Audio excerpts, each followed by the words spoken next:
The Great Lakes are some of the most unique and important freshwater ecosystems on the planet, and there are over 180 non-native species that now call them home. Of those, 34% of them are considered to be invasive. While I was visiting Lake Michigan here recently, I started asking around for some fishing advice and fishing spots, and one name in particular kept coming up: the round goby. So, as a fisherman, I made it a goal to set out and catch one of the most successful invasive fishes that we have here in North America that not a lot of people know about.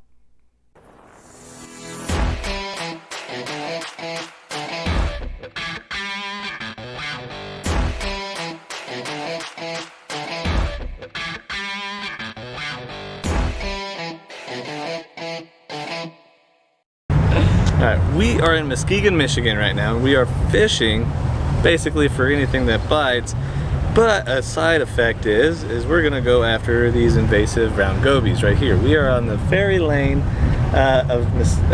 in Muskegon. Muskegon Lake is down that way. Lake Michigan is right here, and this is one of the invasive species that I have come up to Michigan to kind of document and kind of see for myself and research myself. They have a suction cup. Let that boat go by.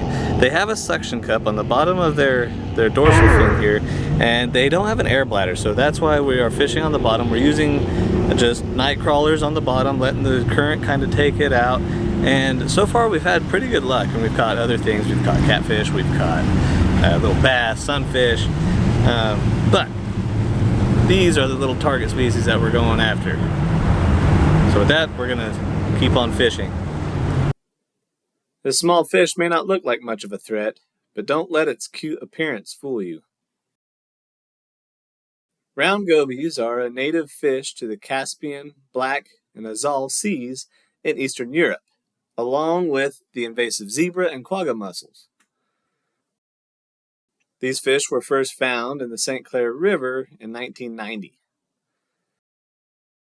They were introduced to the Great Lakes region through the ballast tanks of cargo ships. As they don't have an air bladder, this made it hard for them to be sucked up into the ballast tanks of the ships. But the larvae of this species are full of lipids and helps them be more buoyant to find food. It is thought that the larvae were the ones that were sucked into the cargo ships and then transported across seas.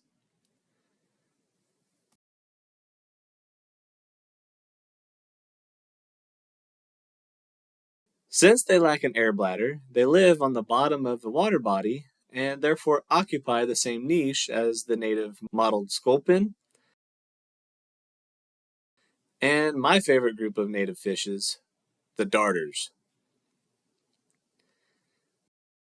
Their diet includes mussels, including the invasive zebra and quagga mussels, aquatic snails, caddisflies, small crayfish, dragonfly, stonefly, and mayfly larvae, shrimp, scuds, and fish eggs. In fact, they have been shown to decrease the hatching success of lake trout, salmon, and lake sturgeon, all important to either the ecosystem or the economies of the area. Areas with high populations of goby and low populations of aquatic invertebrates have shown to have an increase in algal blooms. They not only compete for food with the mottled sculpin and darters, they push them out of prime spawning areas. During the spawn, the gobies can lay 200 to 5,000 eggs at a time, depending on the size of the female, and they can spawn up to 6 times per season. They have a higher hatching rate than most native fish because the male will aggressively protect the nest and eggs. The round goby indeed has attributes that contribute to its invasiveness: a wide tolerance for different environmental conditions. They are habitat generalists. They reach sexual maturity early. They can have multiple spawns per season. And they are aggressive to native fishes in their niche. They have been documented to have been eaten by larger predators like bass and even the endangered lake sturgeon. I'm going to show you just how easy it is to catch these little guys. Gotta wait to get me down on the bottom there. The flow of the river is going out towards Lake Michigan. So I'm going to cast that way and just let it drift and bump on the bottom. Got an earthworm with just a little hook on it. Big enough hook just in case I do catch another bass. But I'm going to show how easy it is.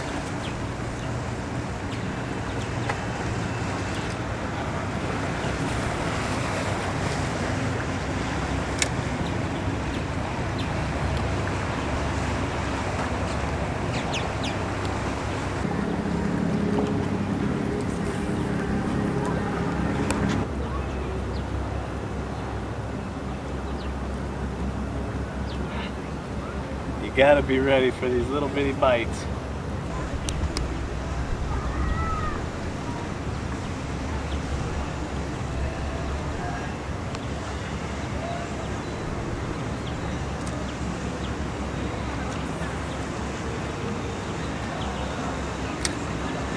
I say it's easy, and as soon as I'm on camera.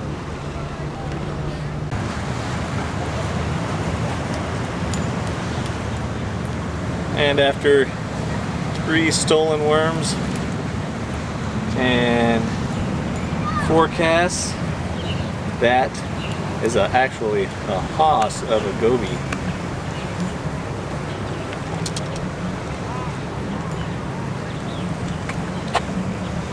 That is a hoss.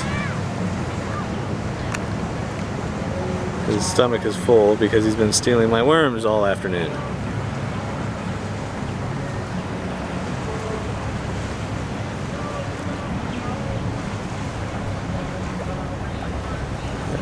Dorsal ray right there. That is neat. They are a cool looking fish.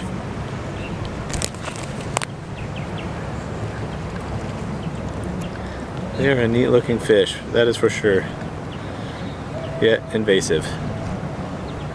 So there you go. Simple as that. A worm on the bottom, let the river just kind of drift it down, and you gotta be ready to take that little bite. Just like that.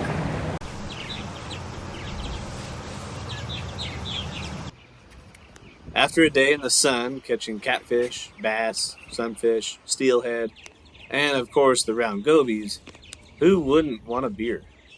Just down the road from where we were fishing was Trail Point Brewing down in Allendale. There, we met Jeff. Jeff Knobloch with Trail Point Brewing Company. I'm co-owner of Trail Point Brewing Company. I'm involved with this business with my business partner Gary Evans. I met Gary 11 years ago, probably 12 years ago or so. We're going to be turning 9 this year. I met him in a local home brewing club, and I've been home brewing for years. I was looking for an opportunity to start a brewery. I've got a turfgrass degree by trade, but I fell in love with craft beer since probably before I was at the legal age to drink it, and it really became a passion of mine, traveling part of the country over the years and seeing different breweries and tasting different beers. I knew one day that this is my calling, and I would be involved in the craft beer industry. And like I said, I met my business partner Gary and his son Greg at a local home brewing club. It was called the Muskegon Ottawa Brewers, and we actually have a beer up on the tap board called the Mob Father, and there's a story behind that beer as well. But that was kind of our Muskegon Ottawa Brewers was our group that we've met a lot of influential brewers in, and a lot of our friends that own breweries today locally here in the Lakeshore have started breweries out of that club. We are very passionate. I think a big part of a brewery, though, is community, and otherwise you can't make it. Your community has to support you, your community has to believe in you. Everyone was excited when we started here in 2015, and it was really mind-blowing. And I actually met some of our monthly members before we opened the brewery because I was wearing a Trail Point t-shirt and was up at a local place, and they're like, "How'd you get that?" And I'm like, "I'm one of the owners, so we're gonna we're going to kick this thing off here soon. And everybody was excited, and we were really happy to be a part of this community, and they've been very supportive through us through the pandemic. You know, everybody was scrambling to keep their doors open, and our community supported us all the way through. The name Trail Point kind of goes along with this area. We were kind of trying to name this brewery. We were looking at why is Allendale here, and discovered a couple things. Well, we discovered how big the Grand River was for trade, and that it was a crossing point. So that's where the point came from.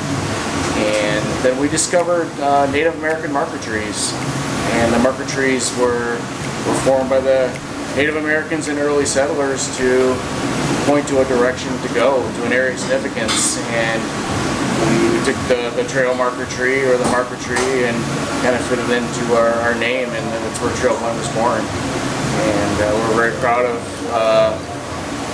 that name, and we love the outdoors. We're both avid fishermen, both Gary and I, and we obviously today we're working with MSU, and Grants is here to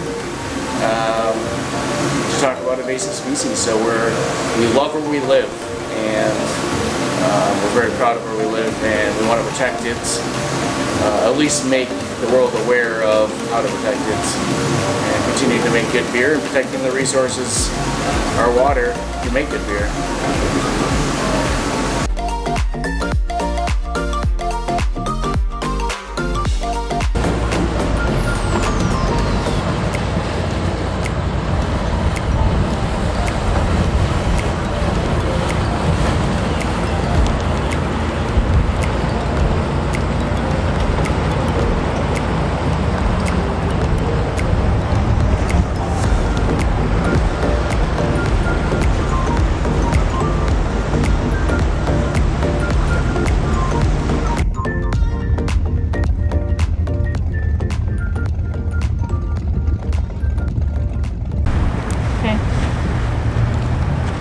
The sheriff in the background. We